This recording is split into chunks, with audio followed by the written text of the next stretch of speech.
নমস্কার বন্ধুরা, দেখুন এটি একটি কাঁচা কলার গাছ আমার বাগানে হয়েছে।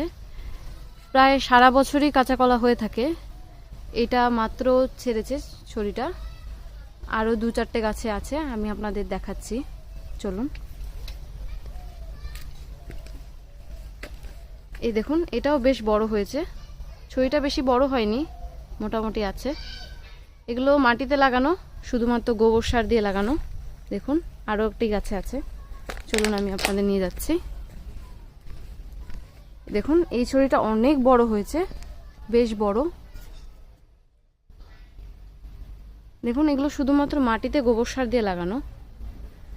চারপাশে আরও গাছ বেরিয়েছে। এই ছড়িটা পাড়ার পরে গাছটা কেটে দেওয়া হবে। ধন্যবাদ সকলকে ভিডিওটি দেখার জন্য।